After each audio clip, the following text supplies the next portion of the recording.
내 이름은 이지수. 화려한 도시의 불빛과는 동떨어진 오래된 아파트 단지의 좁은 빌에서 혼자 살고 있었다. 내 삶은 마치 낡은 흑백 영화 같았다.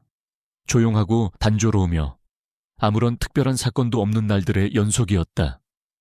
방 안은 언제나 정적에 잠겨 있었고 유일한 소음이라곤 거실 벽에 걸린 낡은 벽시계의 째깍거리는 소리뿐이었다. 식사는 대부분 편의점에서 사온 인스턴트 식품이었다. 냄비에 물을 끓여 라면을 끓이거나 전자레인지에 든 냉동 볶음밥으로 끼니를 때웠다. 식탁에 앉아 혼자 밥을 먹는 동안 창밖을 바라보곤 했다. 내 시선은 아파트 단지 너머로 보이는 빛나는 도시의 고층 빌딩들을 향했지만 그곳은 나와는 아무런 상관없는 세상 같았다. 나는 그저 그 풍경을 멀리서 관찰할 뿐이었다. 나는 프리랜서 작가였다. 주로 온라인 웹진의 시사 칼럼을 기고하거나 기업의 홍보성 글을 대필해주며 생계를 유지했다. 수입은 불규칙했고 언제나 마감 기한에 쫓겼다. 내 글은 항상 이성적이고 논리적이었지만 그 속에는 따뜻한 감성이 결여되어 있었다. 마치 내 삶처럼 나는 인간관계에 서툴렀고 사람들과 깊은 유대감을 형성하는 것을 어려워했다. 어릴 적 겪었던 모호한 기억들이 나를 세상과 단절시키는 벽을 쌓았다.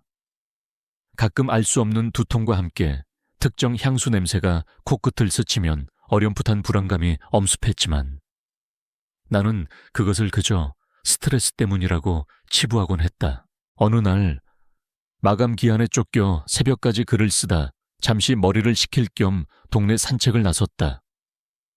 새벽 공기는 차갑고 신선했지만 나의 마음은 여전히 무거웠다.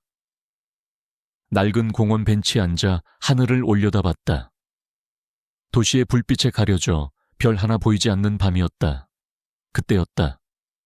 저 멀리서 희미한 낑낑거리는 소리가 들려왔다. 소리가 나는 쪽으로 발걸음을 옮겼다. 공원 구석의 낡은 플라스틱 상자 속에서 작은 흰 개 한 마리가 몸을 웅크리고 있었다. 녀석의 몸은 차가웠고 여기저기 상처투성이었다. 눈빛은 겁에 질려 있었지만 그 속에는 알 수 없는 간절함이 담겨 있었다. 나는 망설였다. 나 하나 돌보기도 힘든 형편에 강아지까지 책임질 여유가 있을까 하지만 녀석의 간절한 눈빛을 외면할 수 없었다. 내 안에서 알 수 없는 충동이 일었다. 나는 무릎을 굽혀 조심스럽게 손을 내밀었다. 녀석은 처음에는 잔뜩 경계했지만 내 손에서 나는 비릿한 땀 냄새 대신 따뜻한 온기가 느껴졌는지 천천히 다가와 내 손바닥을 핥았다. 녀석의 작은 몸은 바들바들 떨리고 있었다. 뼈밖에 없는 가냘픈 몸이 그대로 느껴졌다. 나는 녀석에게 내 남은 빵 조각을 조금 떼어주었다. 녀석은 허겁지겁 빵을 받아먹었다. 그 모습은 나의 어린 시절, 배고픔에 허덕이던 나의 모습과 겹쳐졌다. 이제부터 너는 해리다. 나는 녀석에게 해리라는 이름을 지어주었다. 마치 구원이라는 의미의 영어 단어 해리처럼 녀석이 나의 삶에 새로운 의미를 가져다 주기를 바라는 마음에서였다. 나는 해리를 품에 안고 낡은 빌라로 돌아왔다. 녀석은 나의 유일한 가족이 되었다. 좁고 허름한 나의 빌라는 이제 해리의 따뜻한 온기로 조금씩 채워지기 시작했다. 해리는 생각보다 훨씬 영리했다. 녀석은 내가 하는 말을 알아듣는 것은 물론이고 때로는 나의 표정 변화만으로도 내 마음을 읽는 듯했다. 내가 마감 기한에 쫓겨 밤샘 작업을 할 때면 녀석은 신기하게도 내가 필요로 하는 자료가 담긴 책을 물어다 주기도 했다. 처음에는 그저 우연이라고 생각했다. 하지만 녀석의 행동은 점점 더 놀라웠다. 내가 글을 쓰다가 잠시 멍하니 있을 때면 해리는 나의 손목을 핥거나 나의 얼굴에 코를 비비며 낑낑거렸다. 때로는 나의 머리맡에 앉아 평소와 다르게 짖는 모습을 보이기도 했다. 나는 해리의 행동을 단순한 애정 표현이라고만 생각했지만 녀석의 눈빛 속에는 알 수 없는 간절함이 담겨 있었다. 마치 내게 무언가를 경고하는 듯한 나는 어릴 적부터 남다른 관찰력과 분석력을 가지고 있었다. 주변의 모든 것을 세밀하게 관찰하고 그 속에서 규칙이나 패턴을 찾아내는 것을 좋아했다. 나의 글쓰기 능력 또한 이러한 관찰력과 분석력을 바탕으로 발전했다. 나는 사회 현상을 날카롭게 분석하고 그 속에 숨겨진 의미를 파헤치는 데 능했다. 하지만 나의 이러한 재능은 나를 세상과 단절시키는 요인이 되기도 했다. 사람들은 나의 분석적인 시선을 불편해했다. 해리는 나의 유일한 친구이자 가족이었다. 녀석은 나의 모든 것을 공유했다. 내가 컵라면을 먹으면 옆에서 꼬리를 흔들었고, 내가 작업에 몰두하면 곁에서 조용히 잠이 들었다. 해리와 함께하는 시간은 나의 고단한 삶의 유일한 위안이었다. 나는 해리에게 더 좋은 것을 해주고 싶었다. 더 넓은 곳에서 마음껏 뛰어놀게 해주고 싶었고, 맛있는 사료를 먹이고 싶었다. 하지만 현실은 녹록지 않았다. 나는 여전히 하루 벌어 하루 먹고 사는 처지였다. 나는 해리의 특별한 능력을 누구에게도 말하지 않았다. 녀석의 영리함은 나만의 비밀이었다. 세상 사람들이 해리의 능력을 알게 되면 분명 녀석을 이용하려 할 것이라고 생각했다. 녀석은 너무나 순수하고 연약한 존재였다. 나는 해리를 세상의 위험으로부터 지켜주고 싶었다.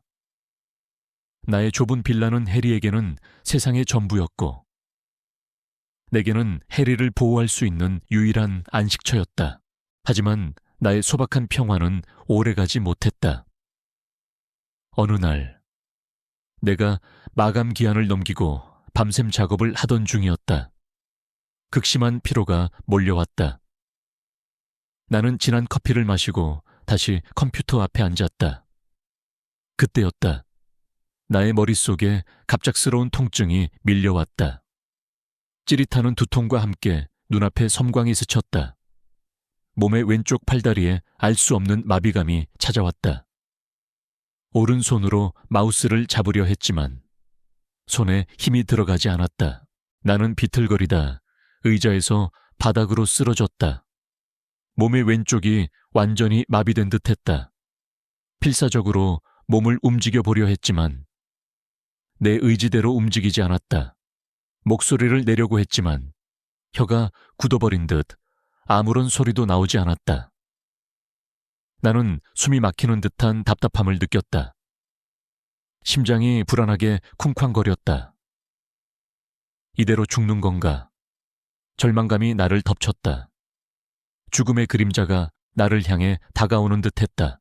그때였다. 해리가 나에게 달려와 필사적으로 짖기 시작했다. 녀석은 나의 얼굴과 손을 핥으며 어떻게든 나를 깨우려 애썼다. 녀석의 짖는 소리는 평소와 달랐다. 절박하고 애절했다. 해리는 나의 상태가 심상치 않음을 직감한 듯 방 안을 이리저리 뛰어다녔다. 녀석은 나의 옆에 놓인 휴대폰을 물어다가 나에게 가져다 주려 했지만 너무 무거웠는지 실패했다. 나는 해리의 절박한 행동에 놀라면서도 이 상황을 받아들이기 어려웠다. 내가 뇌졸중에 걸렸다는 사실을 믿을 수 없어 혼란스러웠다. 해리의 절박한 행동이 오히려 부담스럽게 느껴지기도 했다. 하지만 동시에 해리가 유일하게 자신을 지켜주는 존재임을 깨닫고 희망을 느꼈다. 해리는 나의 생명을 구하기 위해 필사적으로 노력하고 있었다. 해리는 다시 한번 나를 핥으며 짖었다. 녀석은 내가 비상 상황 시 사용하는 비상벨을 기억하는 듯 비상벨이 있는 곳으로 달려갔다. 녀석은 작은 입으로 비상벨을 물어뜯었고 필사적으로 몸을 비틀어 비상벨을 눌렀다. 띠리리리. 날카로운 비상벨 소리가 빌라 전체에 울려 퍼졌다. 그리고 해리는 창문 밖을 향해 필사적으로 짖어 도움을 요청했다. 녀석의 찢어질 듯한 울음소리가 밤의 정적을 갈랐다. 해리의 비상벨 소리에 놀란 이웃들이 나의 빌라로 달려왔다. 그들은 열려있는 문틈으로 쓰러져 있는 나를 발견했다. 이웃들은 황급히 107구에 신고했다. 나는 해리의 도움으로 간신히 목숨을 건졌다. 병원으로 이송된 나는 초기 뇌졸중 진단을 받고 중환자실에 입원했다. 왼쪽 팔다리가 마비되어 움직일 수 없게 되고 언어 능력도 일부 손상되었다. 의사는 해리가 제때 비상벨을 눌러주지 않았다면 위험했을 것이라고 말했다. 나는 이제 더 이상 독립적인 생활을 할 수 없게 되었다. 작가로서의 삶도 위기에 처했다. 나의 삶은 완전히 무너져 내렸다. 하지만 나는 해리의 특별한 능력이 단순한 우연이 아님을 직감했다. 녀석은 나의 생명을 구했다. 그리고 녀석의 능력은 분명 나의 과거와 연결되어 있을 것이라고 예감했다. 나의 삶은 해리를 통해 완전히 새로운 국면에 접어들었다. 나는 해리의 특별한 능력이 무엇인지, 그리고 나의 잃어버린 기억과 어떤 관련이 있는지 파헤치기로 결심했다. 나의 진정한 싸움은 이제부터였다. 갑자기 바닥에 쓰러진 나를 핥으며 짖던 우리 개. 덕분에 나는 뇌졸중 초기 증상에서 목숨을 건졌다. 내 삶을 송두리째 뒤흔든 그날의 기억은 마치 어제의 일처럼 생생했다. 해리의 절박한 울부짖음과 비상벨 소리가 아니었다면 나는 아마 그 차가운 바닥에서 홀로 생을 마감했을 것이다. 병원 침대에 누워 마비된 왼쪽 팔다리를 바라볼 때마다 절망감이 밀려왔다.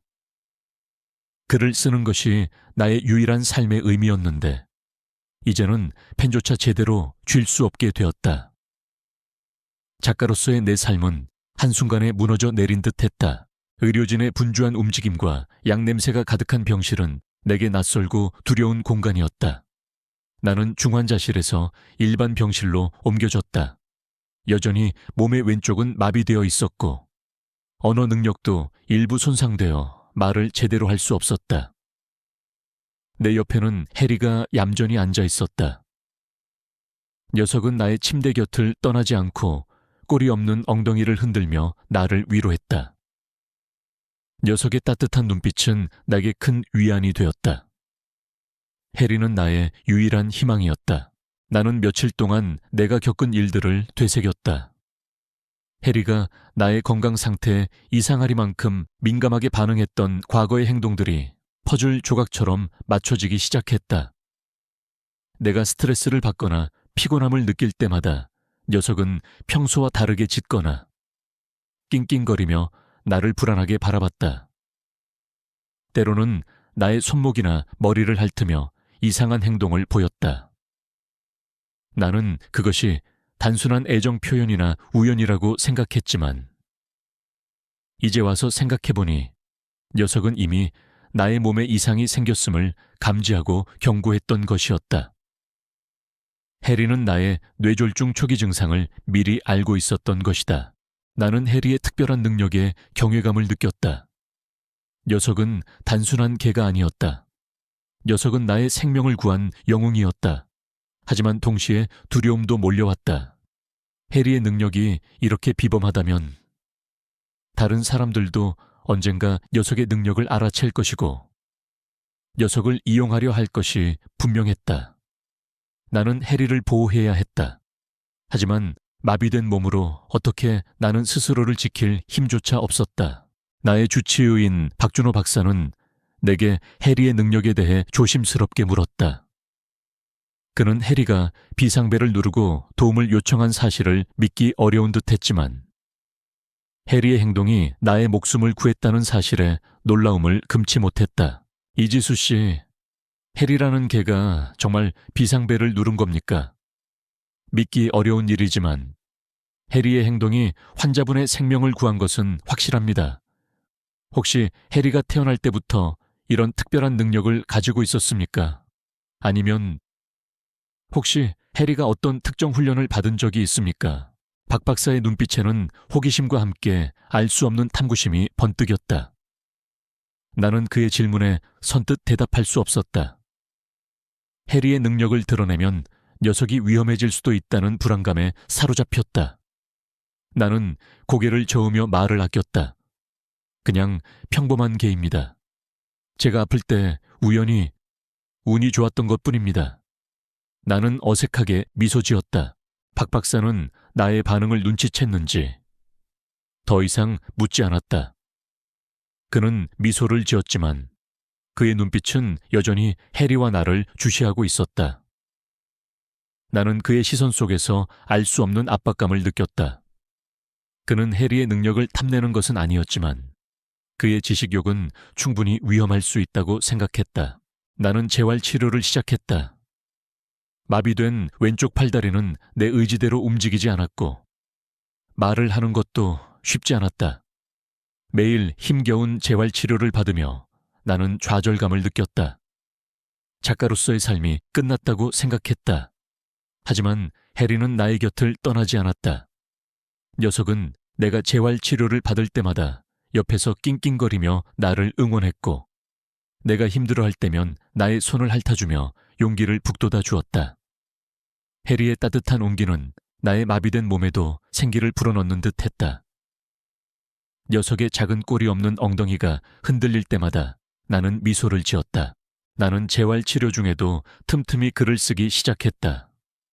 마비된 왼손 대신 오른손으로 필사적으로 펜을 쥐고 공책에 글씨를 써 내려갔다. 나의 글은 단순한 일기가 아니었다. 나는 내가 겪은 모든 일들을 기록했다. 뇌졸중 초기 증상, 해리의 특별한 행동, 그리고 병원에서 내가 느꼈던 모든 감정들. 나는 나의 관찰력과 분석력을 활용하여 해리의 능력에 대한 가설을 세우고 그것을 글 속에 담아냈다. 나의 글쓰기 능력은 마비된 몸에도 불구하고 더욱 날카로워지는 듯했다. 글을 쓰는 동안만큼은 나의 마비된 몸을 잊을 수 있었다. 글을 통해 나는 나의 내면을 깊이 들여다보았고 나의 삶의 의미를 다시 찾아가는 듯했다. 어느 날 나의 간병인으로 최 실장이라는 여자가 왔다. 그녀는 차갑고 빈틈없는 인상이었다. 그녀의 눈빛은 마치 모든 것을 꿰뚫어 보는 듯했다. 그녀는 내게 친절했지만 동시에 알 수 없는 거리감이 느껴졌다. 그녀는 해리를 유심히 관찰했다. 해리가 나에게 보이는 미세한 반응들을 놓치지 않고 기록하는 듯했다. 해리 또한 최 실장을 경계했다. 녀석은 최 실장이 나에게 다가올 때마다 으르렁거리며 경계심을 드러냈다. 해리의 털이 곤두서는 것을 나는 놓치지 않았다. 최 실장은 어느 날 내게 해리에 대한 질문을 던졌다. 그녀의 목소리는 부드러웠지만 그 속에는 알 수 없는 강요가 담겨 있었다. 이지수 씨, 해리가 참 영리하네요. 혹시 특별한 훈련을 시키셨습니까? 보통 개들은 뇌졸중 초기 증상을 이렇게까지 감지하지 못하는데 아주 특별한 개로 보입니다. 저희 미래생명 과학연구소에서는 해리처럼 특별한 재능을 가진 동물들을 연구하고 있습니다. 해리의 능력이 질병 진단에 혁신적인 기여를 할 수 있다고 생각합니다. 나는 그녀의 질문에 등골이 오싹해졌다. 그녀는 해리의 능력을 눈치챈 것이 분명했다. 나는 모르는 척 고개를 저었다. 아닙니다. 그냥 평범한 개입니다. 제가 아플 때 우연히 비상벨을 누른 것뿐입니다. 하지만 최 실장은 나의 말을 믿지 않는 듯했다. 그녀는 미소를 지었지만 그 미소 속에는 알 수 없는 냉기가 서려 있었다. 그녀는 해리를 몰래 관찰하기 시작했다. 해리가 잠들어 있을 때 몰래 다가가 녀석의 뇌파를 측정하려는 듯한 행동을 보이기도 했다. 나는 그녀의 행동에 분노했지만 마비된 몸으로는 아무것도 할 수 없었다. 나는 해리를 보호해야 했다. 최 실장은 내가 복용하는 약의 효능을 설명하면서 자신의 연구소에서 개발 중인 최첨단 치료법에 대해 언급했다. 그녀는 해리의 능력이 질병 진단에 혁신적인 기여를 할 수 있다고 말했다. 그녀의 말은 매력적이었지만 나는 그녀의 진정한 목적이 무엇인지 의심스러웠다. 그녀는 해리의 능력을 탐내고 있는 것이 분명했다. 며칠 뒤 최 실장은 내게 뜻밖의 제안을 했다. 그녀의 목소리에는 이제 노골적인 유혹이 담겨 있었다. 이지수 씨, 저희 연구소에서 이지수 씨의 뇌졸중 후유증 치료를 위해 특별한 프로그램을 제공하고 싶습니다. 최첨단 의료기술과 함께 해리의 능력을 연구하여 질병 예측 시스템을 개발하는 데 도움을 주시면 치료비를 전액 지원해 드리고 추후 인센티브도 제공하겠습니다.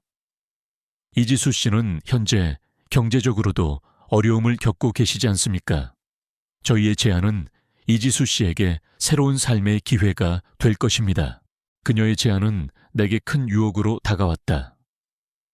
나의 재활치료는 생각보다 많은 비용이 들었고 나의 수입은 완전히 끊긴 상태였다. 이 제안을 받아들이면 나는 경제적인 어려움에서 벗어나 치료에 전념할 수 있을 것이었다.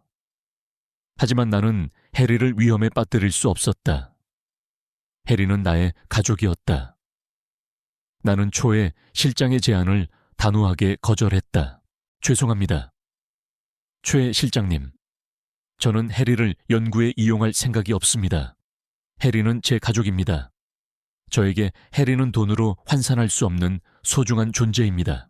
나의 거절에 최 실장의 얼굴에서 미소가 완전히 사라졌다. 그녀의 눈빛은 차갑게 빛났다. 그녀의 표정은 마치 얼음처럼 차갑고 단단하게 굳어졌다. 후회하실 겁니다. 이지수 씨, 해리의 능력은 이지수 씨 같은 분이 감당할 수 있는 것이 아닙니다. 저희 연구소와 협력하지 않으면 해리는 다른 곳으로 가게 될 겁니다. 합법적인 절차를 통해서 말이죠.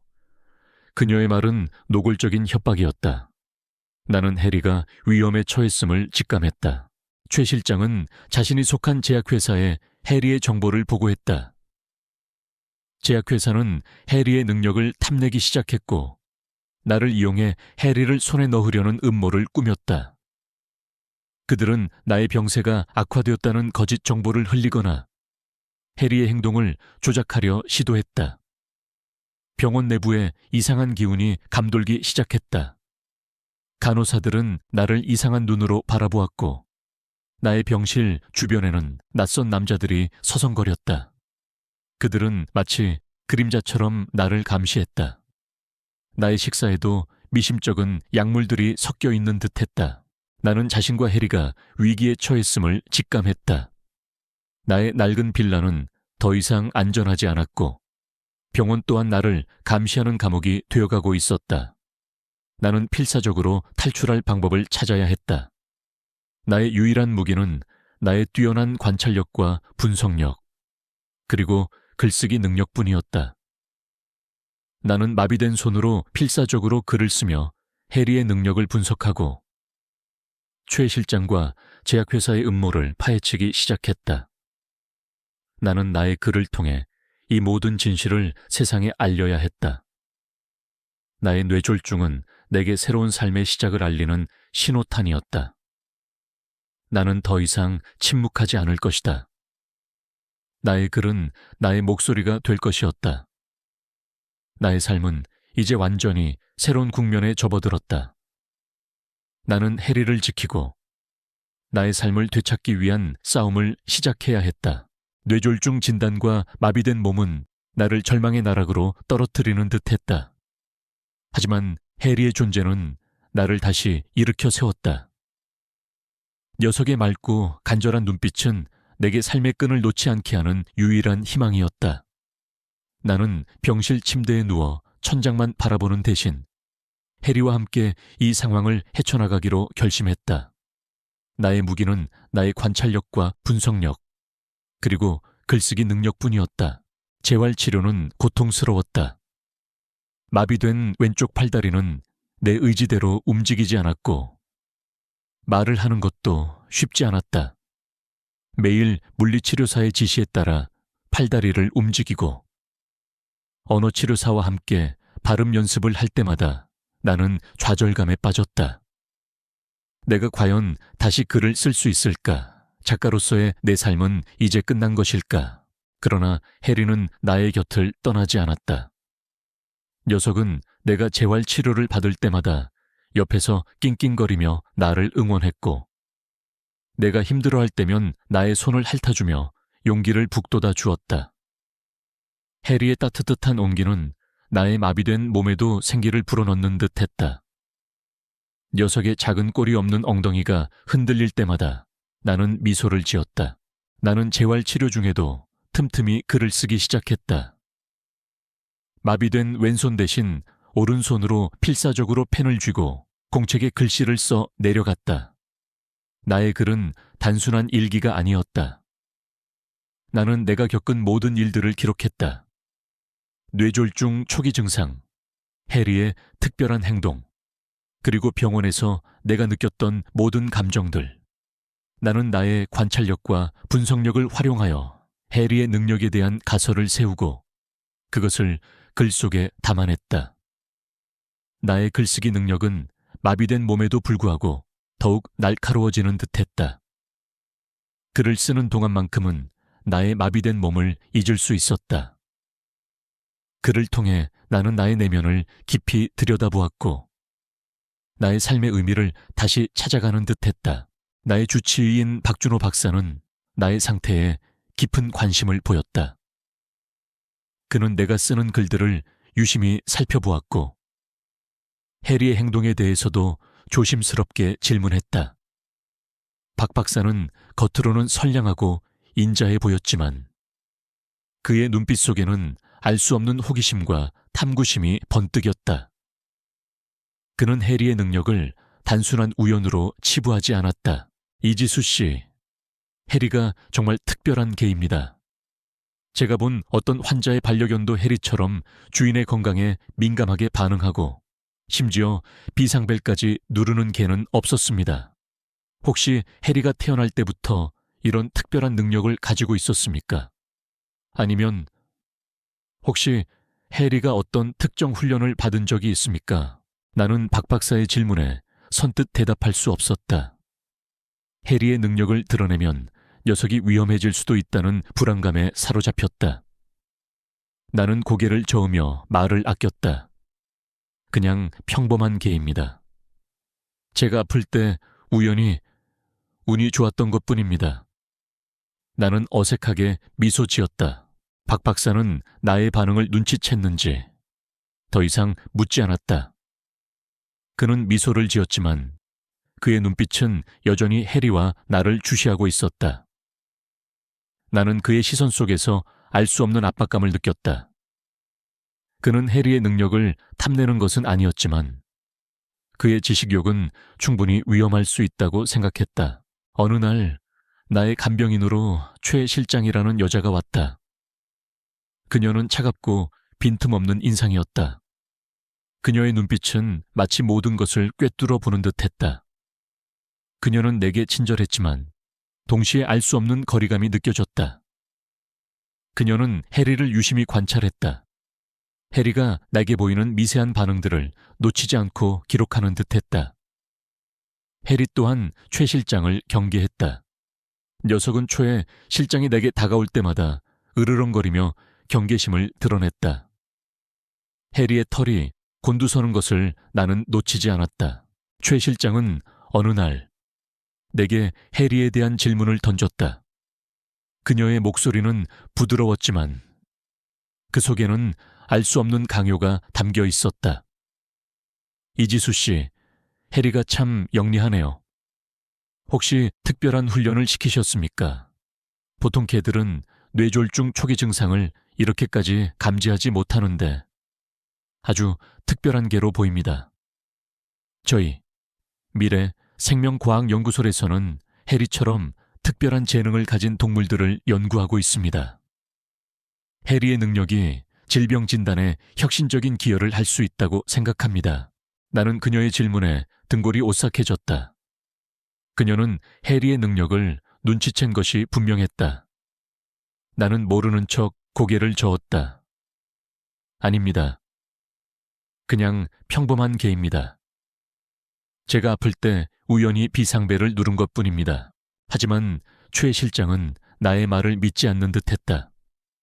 그녀는 미소를 지었지만 그 미소 속에는 알 수 없는 냉기가 서려 있었다. 그녀는 해리를 몰래 관찰하기 시작했다. 해리가 잠들어 있을 때 몰래 다가가 녀석의 뇌파를 측정하려는 듯한 행동을 보이기도 했다.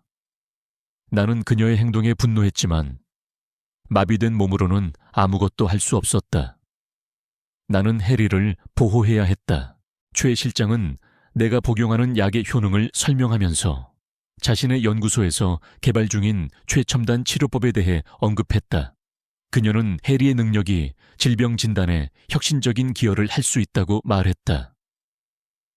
그녀의 말은 매력적이었지만 나는 그녀의 진정한 목적이 무엇인지 의심스러웠다.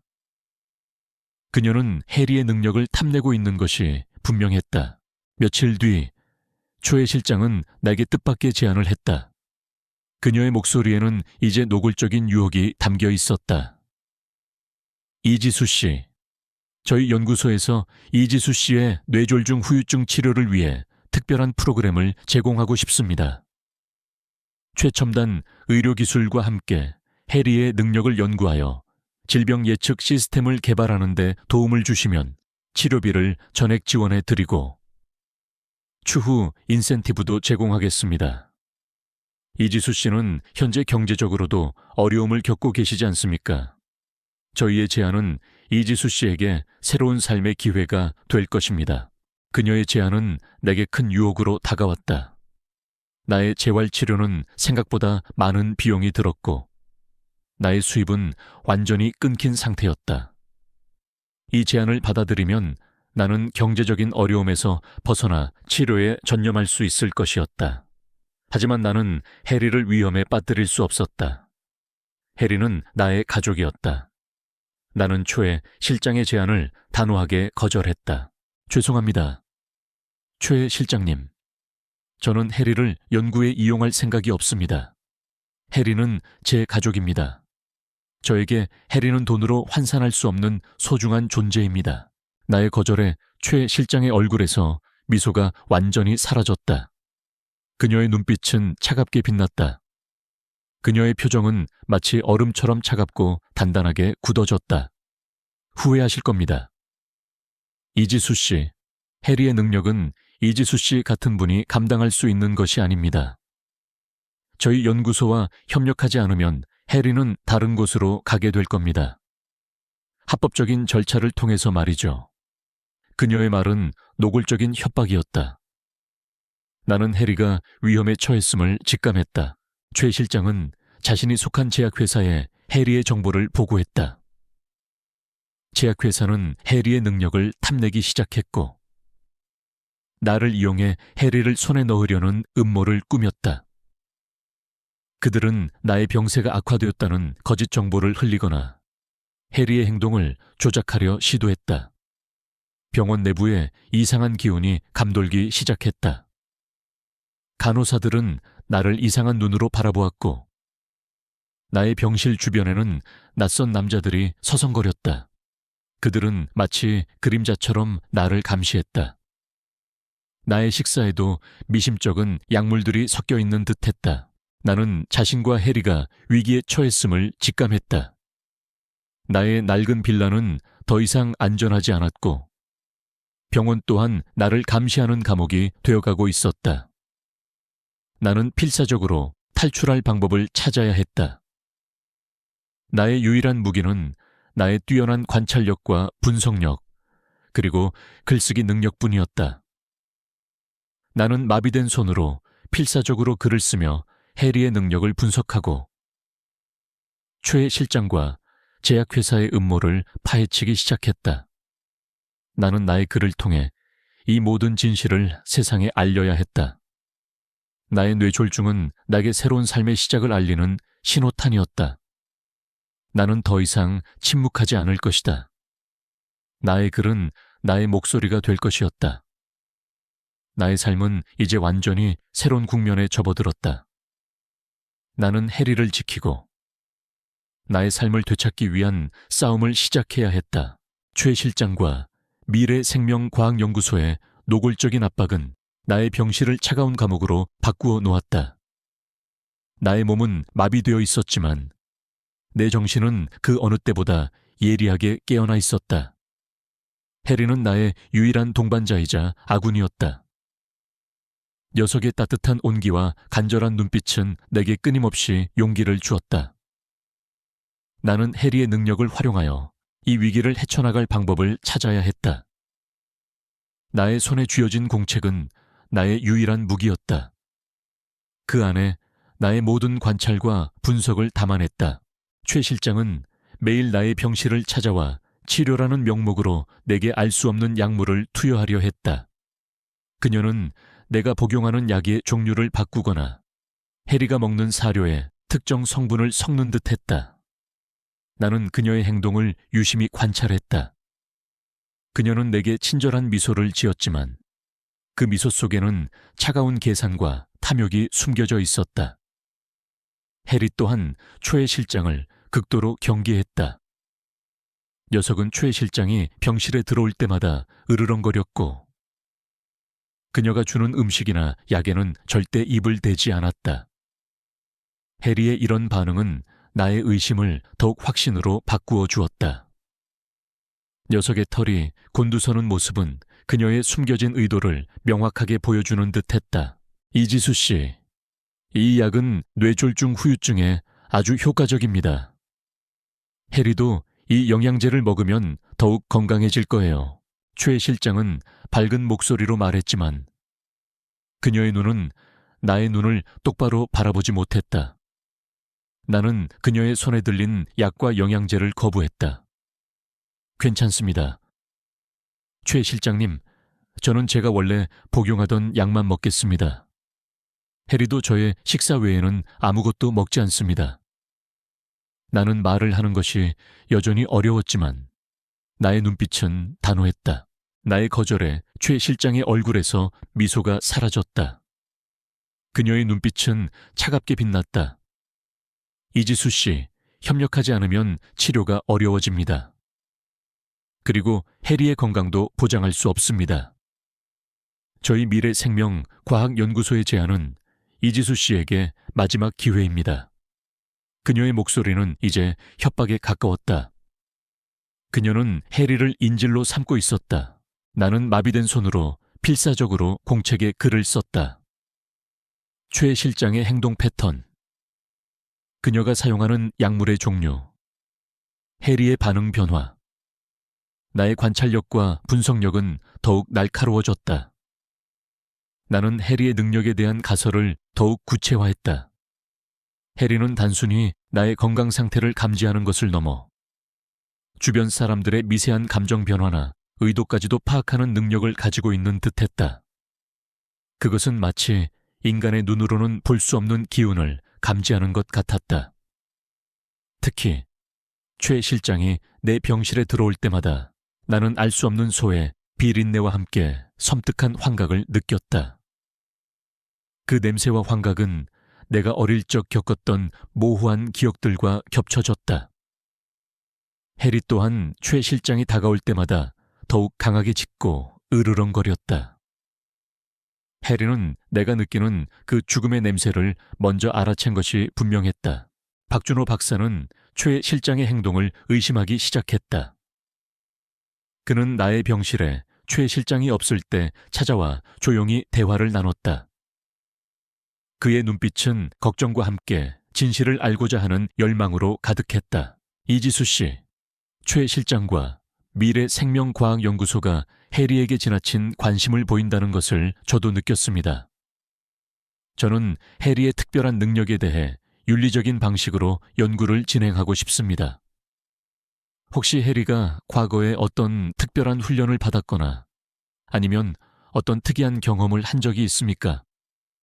그리고 혹시 이지수 씨께서 몸이 불편하기 전부터 특정 냄새를 맡거나 환각을 보신 적은 없으셨습니까? 박 박사의 마지막 질문에 나는 온몸에 소름이 돋았다. 그는 나의 잃어버린 기억과 관련된 증상까지 알고 있었다. 나는 그에게 해리의 능력을 완전히 드러낼 수는 없었지만 그가 나의 아군이 될 수 있음을 직감했다. 나는 마비된 손으로 공책에 글을 써서 그에게 보여주었다. 해리는 저의 뇌졸중 초기 증상을 미리 알고 경고했습니다. 그리고 초의 실장은 해리의 능력을 악용하려 합니다. 그들은 해리의 뇌파를 통해 질병 예측 시스템을 만들려 합니다. 저는 과거의 특정 냄새와 환각을 경험한 적이 있습니다. 저는 그들의 음모를 막고 싶습니다. 박사님의 도움이 필요합니다. 박 박사는 나의 글을 읽고 경악했다. 그의 얼굴은 심각하게 굳어졌다. 제가 생각했던 것보다 훨씬 심각하군요. 제약회사가 그런 비윤리적인 연구를 진행하고 있었다니. 게다가 이지수 씨의 과거와도 연결되어 있다니. 이지수 씨, 저를 믿으십시오. 제가 이 사실을 외부에 알리고 이지수 씨와 해리를 돕겠습니다. 저는 과학자로서 이 비윤리적인 행위를 묵과할 수 없습니다. 그의 말에 나는 한 줄기 희망을 보았다. 하지만 동시에 두려움도 몰려왔다. 박 박사가 이 사실을 알게 되면 그 또한 위험에 처할 수 있었다. 나는 고개를 저으며 박 박사에게 위험하다고 알리려 했지만 말을 제대로 할 수 없었다. 박 박사는 나의 염려를 눈치챘는지 조용히 내 손을 잡고 말했다. 걱정 마십시오. 저는 이 진실을 밝힐 의무가 있습니다. 우리는 함께 이 싸움을 이겨낼 겁니다. 그의 눈빛은 굳건했다. 하지만 최 실장은 박 박사의 움직임을 감지했다. 그녀는 박 박사가 내게 접근하는 것을 막고 그의 연구실을 감시하기 시작했다. 병원 내부에 이상한 기운이 감돌기 시작했다. 의료진들은 최 실장의 눈치를 보며 나를 멀리했고 나의 병실 주변에는 낯선 경비원들이 배치되었다. 그들은 마치 그림자처럼 나를 감시했다. 나의 식사에도 미심쩍은 약물들이 섞여 있는 듯했다. 나는 음식의 맛과 냄새가 미묘하게 변하는 것을 느꼈지만 마비된 몸으로는 아무것도 할 수 없었다. 며칠 뒤 최 실장은 내게 최후 통첩을 보냈다. 그녀의 목소리는 차갑고 단호했다. 이지수 씨, 이번 주말까지 저희 연구소의 제안을 수락하지 않으면 해리는 강제로 분리되어 저희 연구소로 이송될 겁니다. 그리고 이지수 씨의 치료는 중단될 것입니다. 저희는 이지수 씨를 사회적으로 매장시킬 수 있습니다. 당신의 글은 아무도 읽지 못하게 될 겁니다. 나의 시간은 얼마 남지 않았다. 나는 이 모든 위협 속에서 탈출할 방법을 찾아야 했다. 나의 유일한 무기는 나의 글쓰기 능력이었다. 나는 내 경험과 해리의 능력을 담은 글을 세상에 공개하기로 결심했다. 이 글은 단순히 나의 이야기가 아니었다. 그것은 최 실장과 미래생명과학연구소의 비윤리적인 음모를 폭로하는 증거가 될 것이었다. 나는 내가 쓰는 글을 통해 세상의 도움을 요청하기로 했다. 나는 마비된 몸을 이끌고 필사적으로 글을 썼다. 나의 글은 나의 고통과 분노, 그리고 해리를 지키려는 나의 절박한 심정을 담았다. 내가 과거에 느꼈던 쇠의 비린내와 환각에 대한 단서들도 글 속에 자세히 기록했다. 나는 밤샘 작업을 하며 글을 완성했다. 해리는 나의 곁에서 조용히 잠들어 있었다. 녀석의 작은 숨소리가 내게 위로가 되었다. 나는 완성된 글을 USB에 저장했다. 이 USB를 어떻게 외부로 내보낼 것인가? 최 실장의 감시망을 뚫고 어떻게 나의 글을 세상에 알릴 것인가? 그때 나의 머릿속에 한 가지 아이디어가 떠올랐다. 병원에서는 매일 아침 환자들의 차트를 수거해 간다. 나는 내가 쓰는 공책을 차트 속에 몰래 넣어 외부로 내보내기로 했다. 하지만 최 실장은 나의 모든 행동을 감시하고 있었다. 그녀의 눈을 피하는 것은 쉽지 않았다. 나는 해리의 도움을 받기로 했다. 해리는 나의 의도를 아는지 나의 눈을 똑바로 바라보았다. 녀석의 황금빛 눈동자 속에는 알 수 없는 빛이 번뜩였다. 나는 해리에게 USB를 보여주며 조용히 속삭였다. 해리야, 이걸 박사님께 전해드려야 해. 꼭.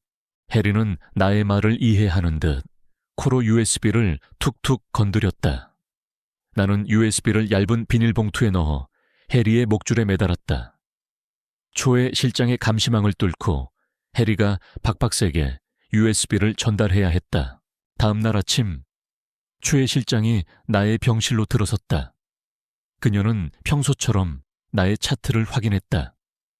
나는 해리가 침대 밑에 숨어 있도록 지시했다. 초의 실장이 차트를 수거해 나갈 때 나는 마비된 손으로 간신히 해리를 불렀다. 해리는 침대 밑에서 조용히 기어 나왔다. 녀석은 최 실장의 뒤를 쫓아 병실 문 밖으로 나갔다. 나는 심장이 쿵쾅거렸다. 해리가 과연 성공할 수 있을까? 나의 모든 운명이 녀석의 작은 몸에 달려 있었다. 해리는 최 실장의 눈을 피해 박 박사의 연구실로 향했다. 병원 복도는 사람들로 북적였고 해리는 작은 몸으로 사람들 사이를 교묘하게 피해 다녔다. 녀석은 박 박사의 연구실 문 앞에서 망설였다. 문은 굳게 닫혀 있었다. 해리는 문 앞에서 낑낑거렸다.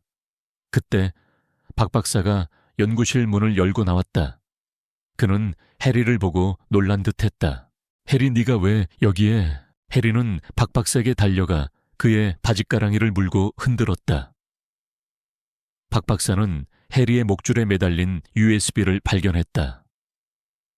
그는 USB를 손에 쥐고 의아한 표정을 지었다.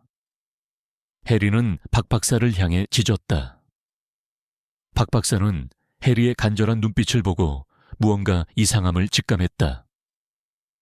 그는 곧바로 USB를 컴퓨터에 삽입했다.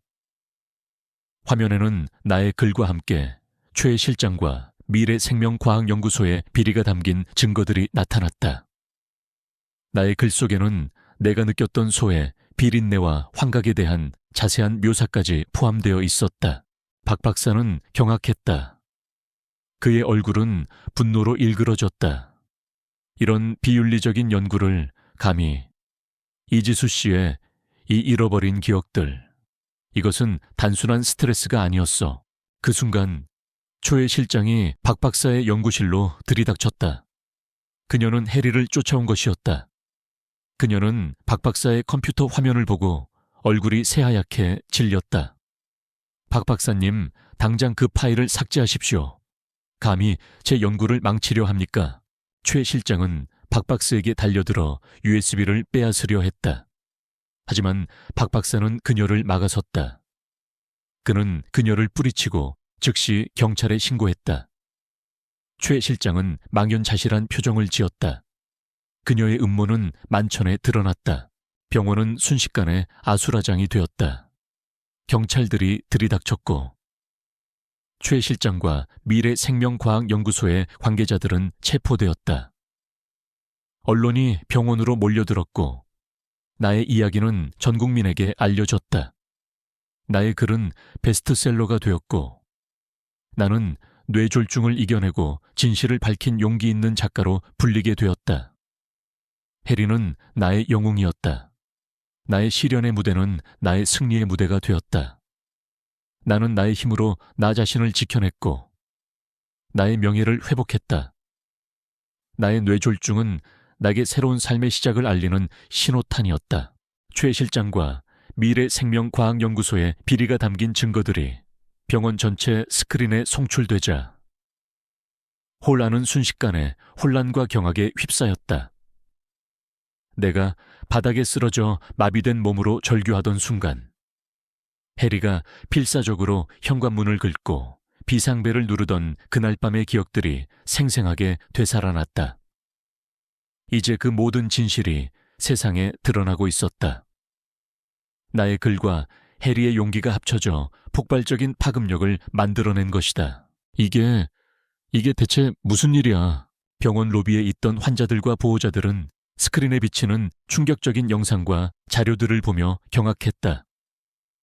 최 실장의 지시 아래 이루어진 비윤리적인 실험, 환자들에게 투여되던 미승인 약물, 그리고 해리의 능력을 강제로 추출하려는 음모까지. 모든 것이 적나라하게 드러났다. 그들은 최 실장을 향해 비난의 목소리를 쏟아냈다. 최 실장의 얼굴은 핏기 없이 창백했고 그녀의 눈동자는 공포에 질려 흔들렸다. 그녀는 망연자실한 표정으로 스크린을 바라볼 뿐이었다. 그녀의 입술은 파르르 떨리고 있었고 모든 것을 체념한 듯 보였다. 나의 병실 안. 박준호 박사는 최 실장과 제약회사의 비리 증거들을 담은 USB를 든 채 경악한 표정으로 스크린을 보고 있었다. 그의 손은 미세하게 떨리고 있었다. 이럴 수가. 제가 이토록 끔찍한 음모의 한가운데 있었다니. 그의 얼굴에는 죄책감과 함께 분노가 일렁였다. 그는 자신이 과학자로서의 윤리를 지키지 못했음에 대한 깊은 자괴감에 빠졌다. 그는 내가 느꼈던 소의 비린내와 환각이 단순한 스트레스가 아닌 실제 상황과 연관된 것임을 이제야 깨달은 것이다. 그때 최 실장이 나의 병실로 들이닥쳤다. 그녀의 눈은 광기로 번들거렸다. 그녀는 내가 바닥에 쓰러져 마비된 몸으로 글을 썼다는 사실을 믿을 수 없는 듯 나의 공책을 빼앗으려 했다. 그녀의 손톱이 나의 마비된 팔을 파고들었다. 이지수, 네가 감히 이런 짓을 꾸며 저 개와 함께 나를 파멸시키려 해. 너는 내가 주는 약을 먹고 죽어가야 할 존재였어. 그녀는 비명을 지르듯 소리쳤다. 나는 그녀의 광기에 두려움을 느꼈지만 동시에 알 수 없는 희열을 느꼈다. 나의 글이, 나의 목소리가 마침내 세상에 울려 퍼지고 있었다. 나는 그녀의 손에서 공책을 지키기 위해 필사적으로 몸을 비틀었다. 나의 모든 힘을 공책을 지키는데 쏟아부었다. 해리는 나의 곁에서 최 실장을 향해 으르렁거렸다. 녀석의 찢어질 듯한 울음소리가 병실을 가득 채웠다. 녀석의 털은 곤두서 있었고 눈빛은 살기로 번뜩였다. 해리야마가, 나는 필사적으로 소리쳤다. 해리는 나의 말을 이해하는 듯 최 실장을 향해 맹렬하게 달려들었다. 녀석은 최 실장의 다리를 물어 그녀를 넘어뜨렸다. 최 실장은 비명을 지르며 바닥에 쓰러졌다. 그녀의 손에서 나의 공책이 떨어졌다. 나는 마비된 손을 뻗어 공책을 다시 움켜쥐었다. 공책의 모서리가 내 손바닥을 파고들었지만 나는 아픔을 느낄 수 없었다. 바로 그때 박준호 박사가 나의 병실로 뛰어들어왔다. 그는 최 실장의 만행에 분노한 듯 최 실장을 제압했다. 그의 얼굴은 분노로 붉게 상기되어 있었다. 최 실장, 당장 그만두십시오. 당신의 모든 악행은 이미 드러났습니다. 당신은 더 이상 도망칠 곳이 없습니다.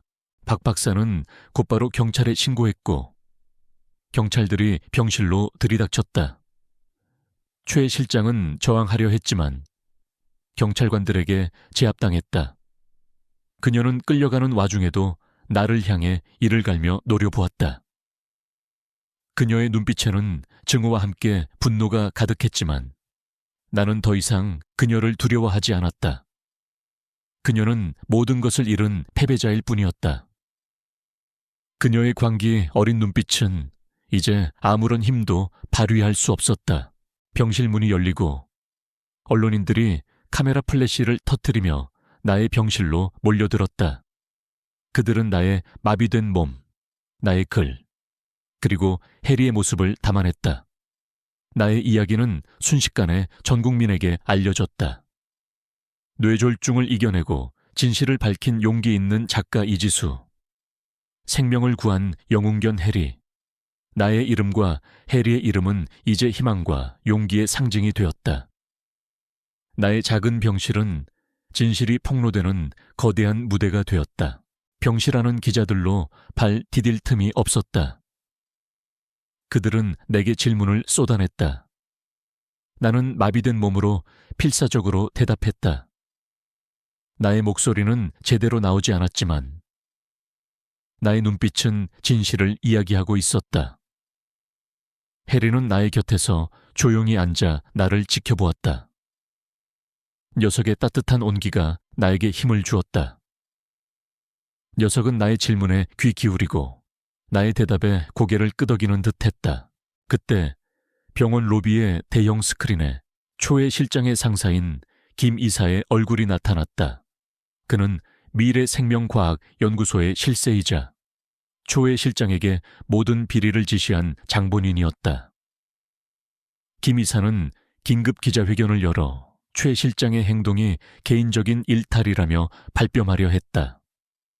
그의 얼굴에는 불안감과 함께 뻔뻔함이 공존했다. 그는 자신들의 연구소는 윤리적인 연구를 지향하며 이번 사건은 최 실장 개인의 일탈로 인한 것이라고 주장했다. 저희 연구소는 이지수 씨와 해리에게 깊은 유감을 표합니다. 최 실장의 행동은 결코 용납될 수 없으며 저희 연구소와는 무관한 일입니다. 저희는 최 실장을 즉시 해고하고 모든 책임을 묻겠습니다. 김 이사의 뻔뻔한 거짓말에 나는 분노가 치밀어 올랐다. 그는 자신들의 비리를 은폐하려 하고 있었다. 그때 박준호 박사가 나의 옆으로 다가왔다. 그는 내가 필사적으로 썼던 공책을 들고 있었다. 그의 눈빛은 정의감으로 불타올랐다. 아닙니다. 김 이사, 당신의 말은 모두 거짓입니다. 저는 이지수 씨의 공책에서 당신과 최 실장의 모든 음모를 밝혀냈습니다. 당신들은 해리의 능력을 강제로 추출하여 질병 예측 시스템을 만들려 했고 그 과정에서 수많은 비윤리적인 실험을 자행했습니다. 당신들은 이지수 씨의 병세를 악화시키고 해리를 납치하려 했습니다. 이 모든 증거가 여기에 있습니다. 이지수 씨가 겪었던 소의 비린내 환각도 당신들의 비윤리적인 실험과 관련된 것입니다. 당신들은 인간의 생명과 동물의 존엄성을 짓밟았습니다. 박 박사는 나의 공책을 언론인들에게 보여주었다. 기자들은 공책 속의 글과 증거들을 보고 경악했다. 그들은 김 이사를 향해 날카로운 질문들을 쏟아냈다. 김 이사의 얼굴은 흑빛으로 변했다. 그의 눈동자는 불안하게 흔들렸고 입술은 파르르 떨렸다. 그는 더 이상 아무 말도 할 수 없었다. 그의 거짓말은 만천에 드러났다. 그의 탐욕과 권력을 향한 욕망은 이제 끝이 났다. 경찰들이 김 이사를 체포하러 나섰다. 김 이사는 발버둥 쳤지만 경찰관들에게 제압당했다. 그는 끌려가는 와중에도 나를 향해 이를 갈며 노려보았다.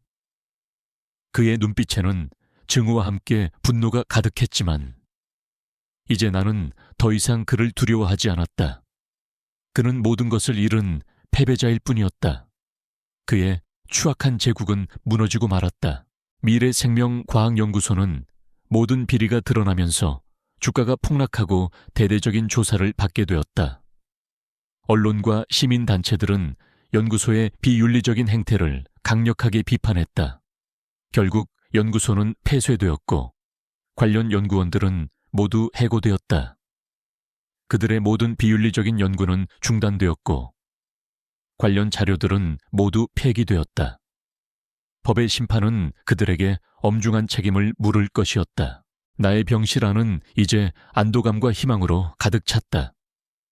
나는 나의 힘으로 그리고 해리의 도움으로 나 자신을 지켜냈고 나의 명예를 회복했다.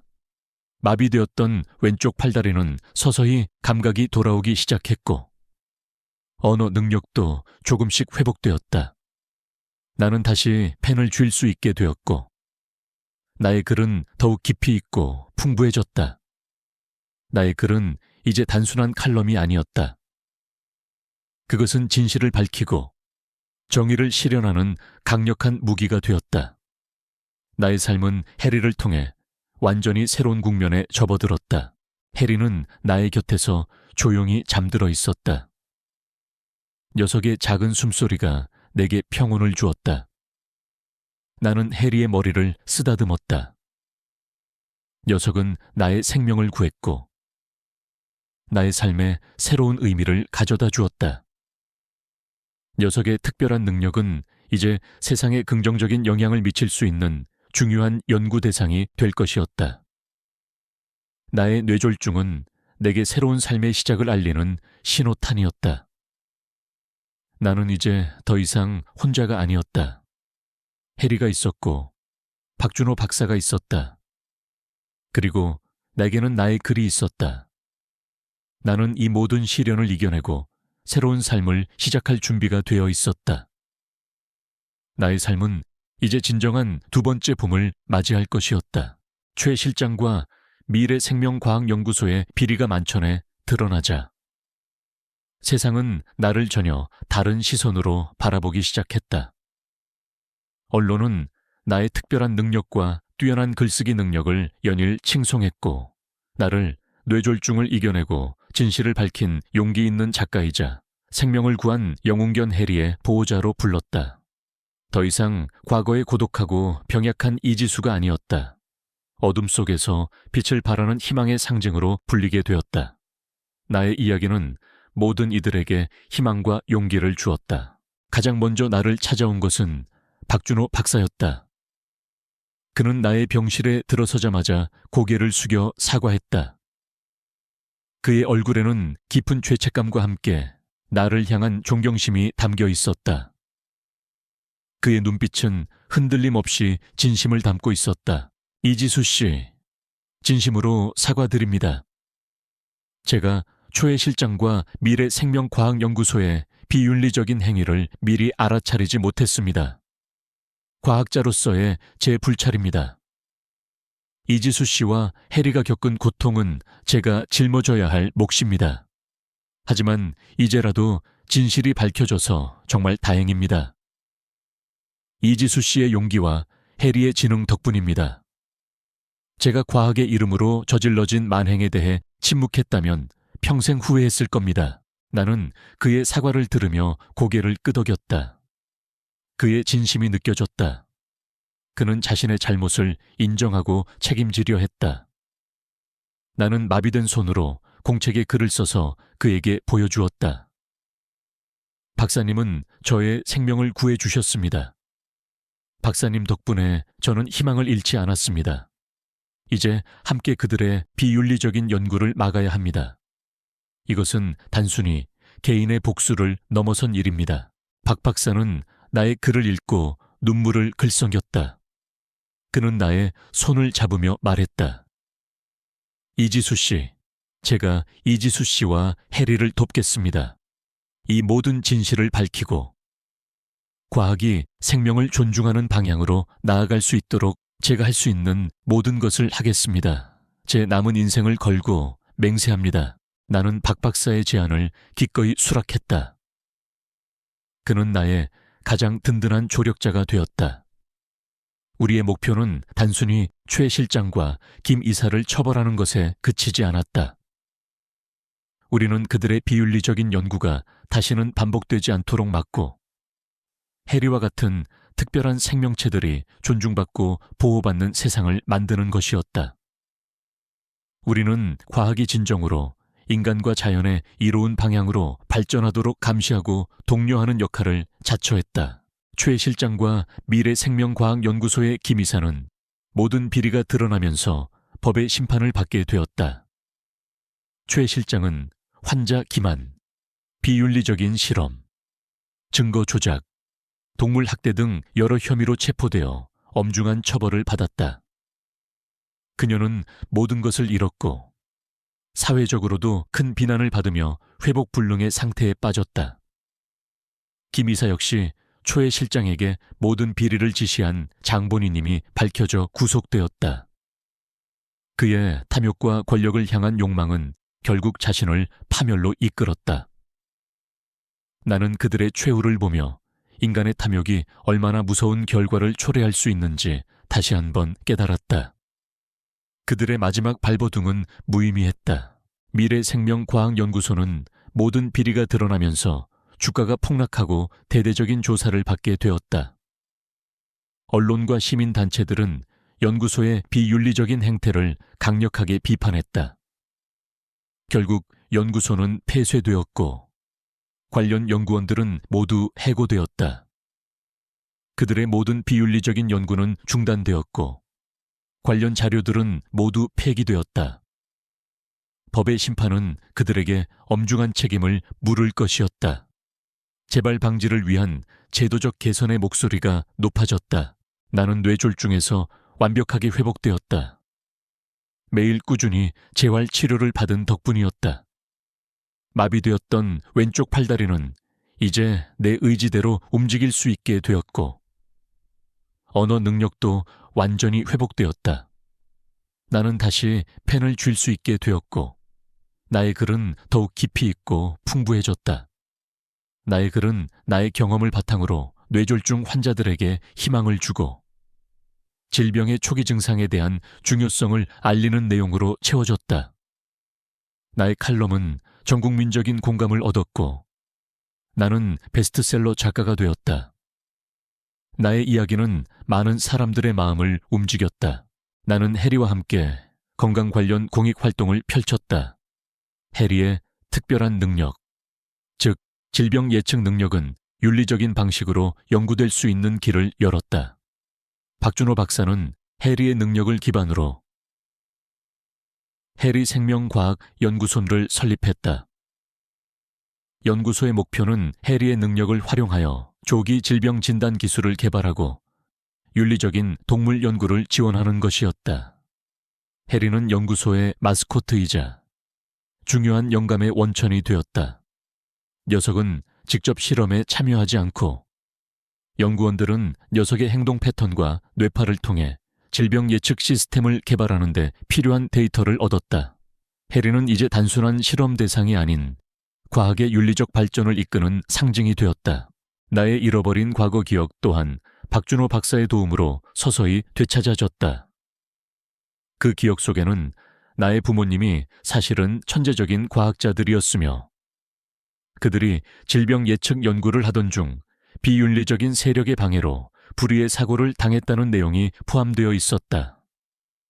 해리는 나의 부모님이 개발하던 인공지능계의 시제품이었고 부모님은 해리의 능력으로 질병을 조기 진단하여 많은 생명을 구하고자 했다.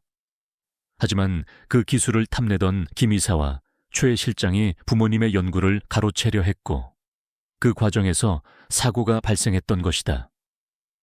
나는 그 사고로 모든 기억을 잃었고 해리만이 그날의 모든 진실을 기억하고 지켜왔던 것이다. 나의 어릴 적 두통과 특정 향수 냄새에 대한 민감한 반응은 부모님의 연구와 관련된 미세한 뇌파의 잔재였음이 밝혀졌다. 나의 손목에 있는 희미한 흉터도 어릴 적 사고 당시 부모님의 연구실에서 발생한 폭발로 인한 상처였다. 모든 퍼즐 조각들이 맞춰지자 나의 마음은 비로소 평온해졌다. 아버지의 낡은 서랍 속에 숨겨져 있던 작은 상자, 그리고 그 안에 알 수 없는 향수 냄새, 그 모든 것들이 이제야 명확해졌다. 나는 부모님이 남긴 유언장도 발견했다. 유언장에는 내게 세상을 이롭게 하는 글을 쓰고 모든 생명을 존중하라는 내용이 담겨 있었다. 부모님은 내가 잃어버린 기억을 되찾고 그들의 뜻을 이어받아 세상을 변화시키기를 간절히 바랐던 것이다. 나의 뇌졸중은 내게 새로운 삶의 시작을 알리는 신호탄이었다. 나는 박준호 박사와 함께 병원 옥상에 앉아 해리를 바라보며 대화를 나눴다. 해리는 푸른 잔디밭을 뛰어다니며 행복해 보였다. 녀석의 꼬리 없는 엉덩이가 힘차게 흔들릴 때마다 나는 웃음을 터뜨렸다. 박사님, 해리가 정말 대단하지 않습니까? 녀석은 저의 생명을 구했을 뿐만 아니라 저에게 잃어버린 가족과 삶의 의미를 되찾아 주었습니다. 녀석은 저에게 새로운 눈을 뜨게 해 주었습니다. 박 박사는 미소 지으며 고개를 끄덕였다. 해리는 기적을 선물했습니다. 이지수 씨. 그리고 이지수 씨의 용기 있는 행동이 그 기적을 세상에 알렸습니다. 이제 해리의 능력이 많은 생명을 살리는 데 사용될 것입니다. 이 모든 것은 이지수 씨와 해리 덕분입니다. 과학의 윤리를 바로 세운 공로도 잊지 않을 겁니다. 나는 해리에게 다가가 녀석을 품에 안았다. 해리는 나의 얼굴을 핥으며 행복하게 짖었다. 녀석의 작은 몸에서 느껴지는 따뜻한 온기가 나의 마음을 가득 채웠다. 나는 해리에게 감사와 사랑을 표현하며 함께 걸어온 길을 회상했다. 녀석은 나의 유일한 가족이었고 나의 가장 소중한 친구였다. 나의 이야기는 전국민적인 감동을 선사하며 강연 요청이 쇄도했다. 나는 뇌졸중 환자들을 위한 강연을 다니며 희망을 전파했다. 나의 글은 많은 이들에게 위로와 용기를 주었고 나는 단순히 글을 쓰는 것을 넘어 사람들의 삶을 변화시키는 존재가 되었다. 나는 내가 겪었던 시련들이 나를 더 강하고 현명한 사람으로 만들었음을 깨달았다. 나의 삶은 더 이상 고독하지 않았다. 해리가 있었고 박 박사가 있었고 그리고 나의 글을 통해 소통하는 수많은 독자들이 있었다. 우리의 삶은 진정한 두 번째 봄을 맞이할 것이었다. 뇌졸중으로 쓰러졌던 그날. 해리의 울부짖음 덕분에 목숨을 건진 지 2년이 흘렀다. 그 후 나의 삶은 완전히 새로운 의미를 찾았다. 과거의 나는 글쓰기에만 매달려 세상과 단절된 채 살아가는 외로운 작가였다. 하지만 이제 나는 나의 재능으로 세상을 이롭게 하고 생명의 존엄성을 옹호하는 활동가로서 바쁜 나날을 보내고 있었다. 해리는 나의 삶을 구원했을 뿐만 아니라 나의 모든 활동에 영감을 주는 영원한 동반자이자 가족이 되었다. 나와 해리의 이야기는 전국민적인 감동을 선사하며 베스트셀러가 되었고 나의 강연은 뇌졸중 환자들에게 희망을 주었으며 질병의 초기 증상에 대한 중요성을 일깨웠다. 나는 단순히 글을 쓰는 것을 넘어 사람들의 삶을 변화시키는 존재가 되었다. 나는 내가 겪었던 시련들이 나를 더 강하고 현명한 사람으로 만들었음을 깨달았다. 나의 삶은 더 이상 고독하지 않았다. 해리가 있었고 박준호 박사가 있었고 그리고 나의 글을 통해 소통하는 수많은 독자와 동료들이 있었다. 새로운 봄이 찾아왔다. 벚꽃이 만개한 아름다운 5월의 어느 날 나는 해리와 함께 생명 존중 및 질병 예방 연구 재단 가아툴의 개관식에 참석했다. 이 재단은 내가 쓴 책의 인쇄와 강연료 그리고 익명의 후원자들이 보내온 기부금으로 설립된 곳이었다. 재단의 목표는 해리의 능력을 활용하여 조기 질병 진단 기술을 개발하고 윤리적인 동물 연구를 지원하며 더 나아가 모든 생명의 가치를 존중하는 사회를 만드는 것이었다. 박준호 박사는 재단의 연구소장을 맡았고 그는 해리의 능력을 모티브로 한 AI 시스템을 개발하여 의료진과 협력하여 질병을 조기 진단하고 예방하는 데 혁혁한 공을 세웠다. 해리는 이제 연구에 영감이 된 것이지 직접 실험에 참여하지 않았다. 녀석은 재단의 마스코트이자 나의 가장 소중한 조언자였다. 개관식 행사가 시작되기 전 나는 재단 건물 옥상에 있는 작은 쉼터에 앉아 해리와 함께 평화로운 시간을 보냈다. 맑은 하늘 아래 푸른 잔디밭이 펼쳐져 있었고 멀리서는 아이들의 해맑은 웃음소리가 들려왔다. 이곳은 재단 산하의 동물보호구역과 연결된 곳으로 버려진 동물들이 자유롭게 뛰놀 수 있는 공간이었다. 해리는 잔디밭을 뛰어다니며 신나게 놀았다. 녀석의 꼬리 없는 엉덩이가 힘차게 흔들릴 때마다 나는 미소를 지었다. 박준호 박사가 우리에게 다가왔다. 그의 얼굴에는 만족스러운 미소가 가득했다. 이지수 씨, 이 모든 것이 이지수 씨와 해리 덕분입니다.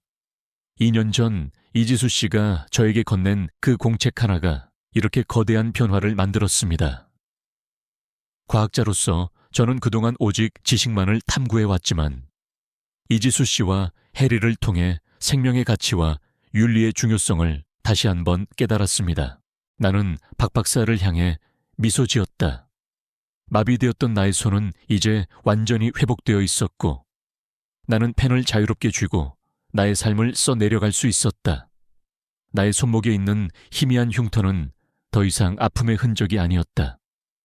그것은 내가 겪었던 시련과 그 시련을 이겨낸 나의 강인함을 보여주는 훈장이 되었다. 박사님, 저의 잃어버렸던 과거의 기억도 모두 되찾아 주셔서 감사합니다. 저의 부모님은 분명 기뻐하실 겁니다.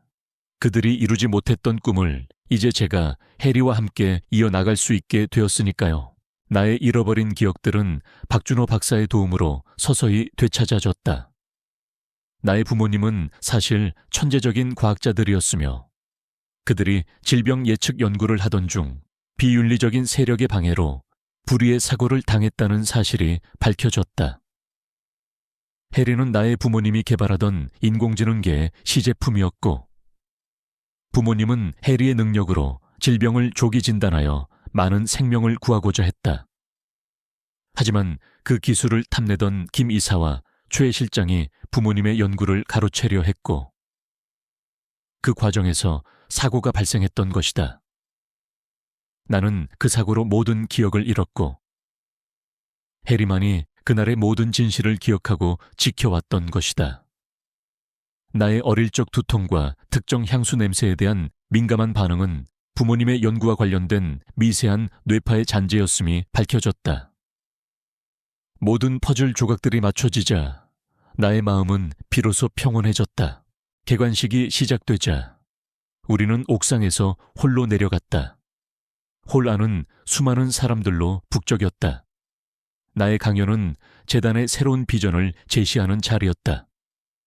나는 무대에 올라 마이크를 잡았다. 나의 목소리는 2년 전 뇌졸중으로 쓰러졌던 그때와는 비교할 수 없을 정도로 또렷하고 힘찼다. 존경하는 여러분, 2년 전 저는 뇌졸중으로 쓰러져 죽음의 문턱까지 다녀왔습니다. 그때 저를 살린 것은 바로 제 반려견 해리의 울부짖음이었습니다.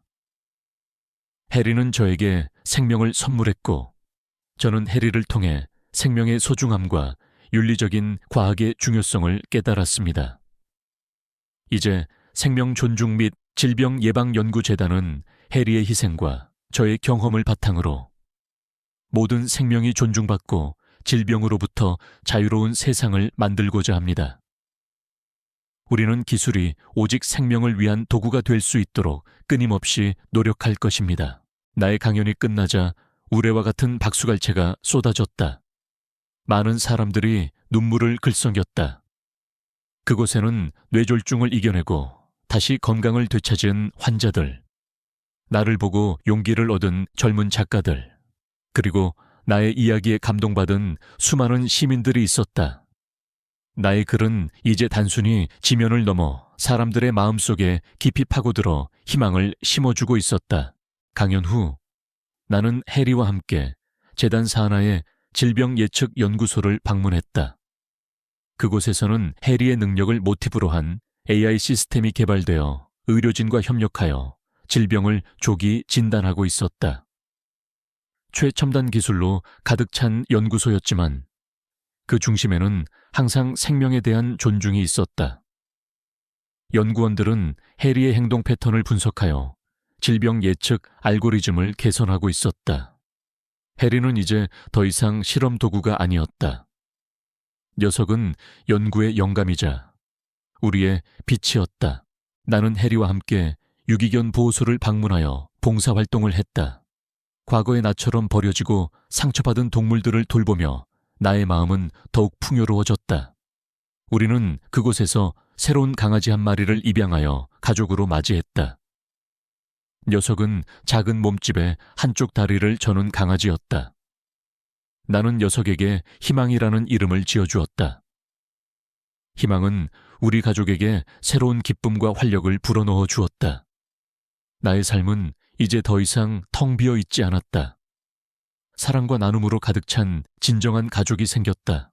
밤이 깊어지고 나는 나의 작은 서재에 앉아 해리와 희망이 잠든 모습을 바라보았다. 창밖으로는 도시의 불빛이 반짝였다. 나는 펜을 들고 나의 일기장에 마지막 글을 써 내려갔다.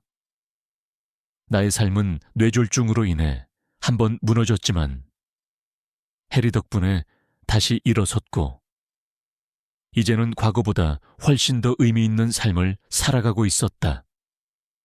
나의 손목에 있는 희미한 흉터는 더 이상 아픔을 상기시키지 않았다.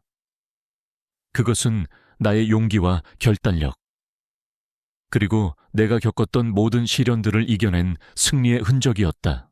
나는 고개를 들어 밤하늘을 올려다보았다.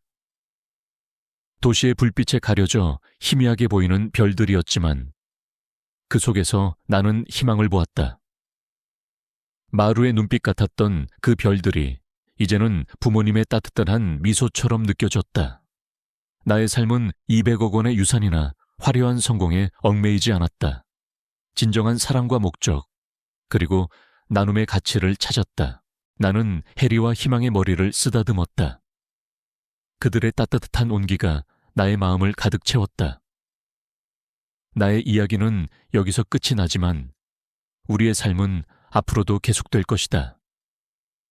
더 많은 생명을 구하고 더 많은 사람들에게 희망을 전하며 기술이 오직 인류와 자연을 위해 사용될 수 있도록 노력할 것이다. 나의 삶은 진정한 두 번째 봄을 맞이했다. 그것은 혼자가 아닌 함께 만들어가는 아름다운 선율이었다. 이 긴 여정을 함께 해주셔서 진심으로 감사합니다. 이지수와 해리의 이야기는 여기서 끝이 나지만 어딘가에서 그들은 여전히 생명을 존중하고 아픔을 치유하며 세상에 희망을 전하고 있을 것입니다. 그들의 이야기가 여러분의 마음속에 작은 울림으로 남기를 바랍니다. 만약 이 이야기가 마음에 드셨다면 좋아요와 구독 그리고 알림 설정까지 부탁드립니다. 다음 이야기에서 또 만나요.